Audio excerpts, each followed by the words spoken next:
So I'm gonna be honest, going into the race, I was convinced that I'm gonna be disappointed seeing absolutely no action whatsoever in the free practices. You might say, nah man, we got some drama in qualifying where Oscar and Max didn't get to finish their lap due to Gasly losing control. That's understandable, but that's not enough for me. Now it was Sunday, disappointed as ever. I turned on F1 TV and oh boy, I was wrong. We got every possible drama we could have got in any F1 race. Carlos Sainz blowing off his Williams' brakes before the race even started. Kimi just bonked Max Verstappen going into turn 2 and both DNF. And some spicy McLaren fights, although no contact, still pretty good. Lewis's call for staying out and his ideas were basically ignored by the Ferrari engineer. Anyhow, be ready because this is your 2025 Austrian Grand Prix meme recap. So yeah, if you were looking at the starting grid for the Austrian GP and thought, wait a minute, why is Max starting in P7, Oscar in P3, and Lando just casually flexing on pole by over half a second, let me explain the chaos that went down. Because of course, it wasn't just pure pace. No, it was Pierre Gasly. Pierre decided to spice up the final moments of Q3 by going full Beyblade into the gravel like it was qualifying for Rally Austria. He spins, yellow flags fly, and boom, anyone on a flying lap behind him had to abort. So basically, Pierre's rally audition gifted Lando a comfy pole position and left Oscar looking like he just got pickpocketed. Oscar had a genuine shot at pole, like no joke. The McLaren was flying and Max was definitely in the fight too, but nope.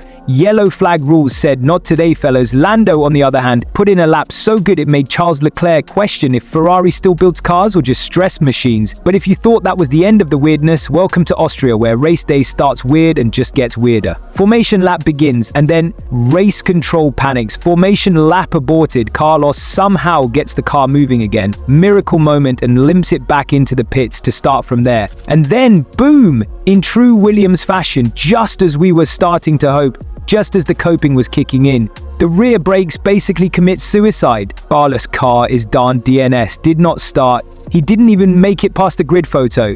It's honestly painful to watch. A bit of optimism and then boom, out before the lights even go out. Brutal. Williams' luck this year is like rolling a dice and hitting DNF on every side. So while everyone was busy preparing their popcorn for another Max Verstappen comeback special in Austria, things took a turn quicker than Red Bull's social media admin could type home race heartbreak. Because on lap 1, going into turn 2, boom, Kimi Antonelli yeeted Max Verstappen into the shadow realm. And just like that, the defending world champion was out of the race. And yes, you heard that right. Kimi Antonelli, the 18-year-old prodigy, the golden child of Mercedes, the one who's been hyped up as the next big thing. The one who literally looked like he was playing F1 25 on controller with ABS off and cold tires. Let's be honest, what happened was rookie chaos at its finest. Panicked, dodged Lawson like it was a GTA side quest, and then accidentally turned Max into a makeshift brake pedal. Verstappen had zero clue what hit him. It wasn't even aggressive, it was just confused. He held his hands up immediately, admitted it was his mistake, and you could see he genuinely felt terrible.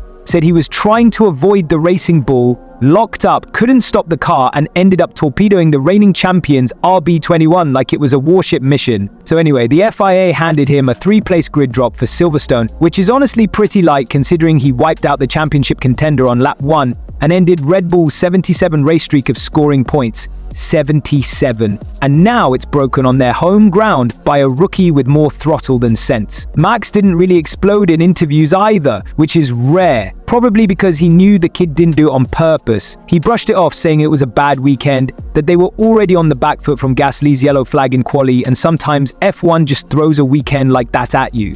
Meanwhile, Antonelli's incident has completely shaken up the championship narrative. Max loses 25 potential points, McLaren scores big. The kid may have been sorry, but that one moment might have just shifted the momentum of the 2025 championship. And you know what makes this even more awkward? The rumors flying around about Toto wanting Max at Mercedes. Imagine the tension now. Netflix didn't need to do anything, just hand microphones to these drivers and let the chaos write itself. So with Max Verstappen now chilling in the Red Bull hospitality suite with a DNF espresso and Kimi Antonelli staring into the void of regret, it was McLaren time. And not just any McLaren performance, this was peak Oscar vs Lando warfare. Let's just say they were racing like they hadn't spoken since Australia. Oscar was going full samurai on Lando's rear wing every lap, putting massive pressure on him and nearly binning the entire Papaya project into the gravel with a bold move, that almost took both of them out. If this is what Andrea Stella meant by "we let our drivers race," someone please get him a seatbelt, because Oscar looked like he was trying to claim the #1 driver title with his bare hands. But that chaos didn't last long, because once the first round of pit stops happened, Lando just dipped. He got a clean stop, Oscar didn't feel comfy on the fresh hards,